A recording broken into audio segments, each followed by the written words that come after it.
How's it going, World Geo and Gov classes? So I'm just doing this for everyone. I had visions of me doing like a Dundies kind of thing.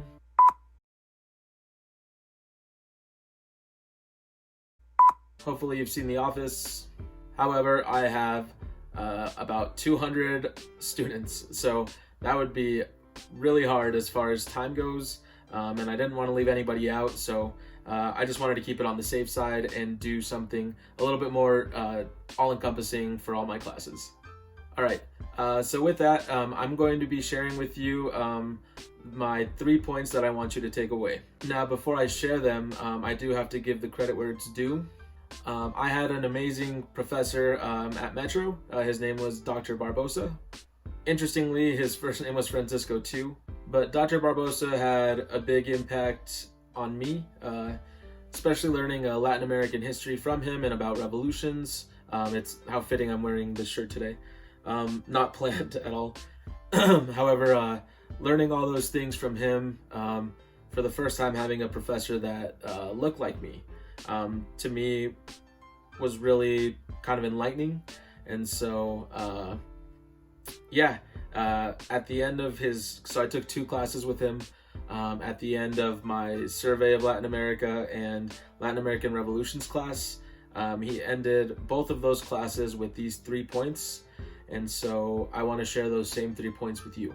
So to be straight up here, I sound a little bit preachy when I do stuff like this, and that is not my intention.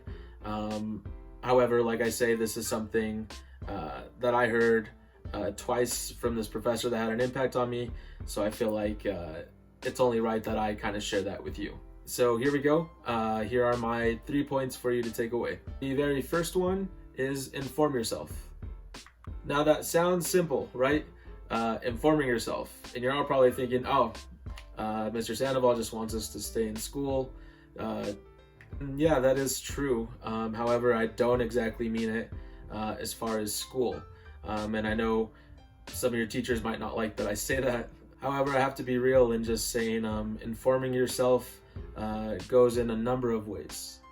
I really think, I mean, obviously I'm a teacher, but just information is so vital to our lives, and the more we know, the more we can do with that information, and it really just gives us options. And so that's why I really want to drive that point home of the power of informing yourself. And also make sure you are informing yourself with the right information.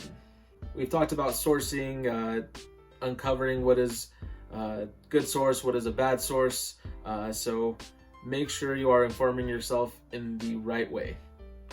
I find misinformation to be a huge problem within society. Alright, so informing yourself. That was point 1. My second point for you to take away is be critical. Question every single thing. You've heard me say that in class a bunch of times. So it's questioning things. Finding meaning behind all of the small things. And I don't just say that when reading documents or watching the news, right? Just all those things in life, you should always be asking questions and being critical. If we're just going with the flow of things, I find a lot of trouble in that. So being on your feet, being critical, I think is probably the most important thing you should do. But also, when we are critical, we should be accepting of things that are facts. One of my favorite quotes that I've heard is, we are entitled to our own opinions, but we are not entitled to our own facts. And so again, be critical, but also be accepting of things that are facts. You know, in class, we've done this with breaking down texts, right? Or looking at a painting and kind of figuring out the meaning behind it. So we practice being critical in an educational setting.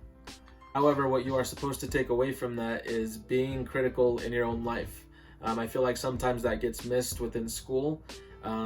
Right when I show you a text or a reading, or I show you a painting, I ask you to think critically and ask questions about it. But I feel like what gets lost is me communicating that this is not just supposed to be for school. This is something that you do with every which thing in life. Asking questions about your relationships, asking questions about society and why things are the way they are, right? So just that, like, being critical mind is what I hope you take away. All right, so my final point for you is act. When I say act, that means, and this is super cliche, but doing something, using your voice. There's so much power behind it, and a lot of times people don't realize it. We simply just don't get anywhere staying put and being reserved. We all have so much potential that I think we don't often realize. And so yeah, I just find the power of acting on your being critical, on informing yourself. That's why acting would be the next step, because you have to kind of see things and question them before you go forward. And so that's all I have for all of you. This was not the first year of teaching that I envisioned. However, I think seeing the silver lining is being a history teacher. I started off in probably one of the most historic ways. I think what's really hard is not fully being able to say bye to some of the seniors, juniors, sophomores, freshmen, all of you. I know I'll see you next year. It's still, it's still been hard. I'm not gonna lie. But the best thing we can do is just be positive, and ultimately all this stuff will be figured out. So this isn't even a goodbye so much as it is a thank you. Thank you all for being awesome students and watching the video if you are.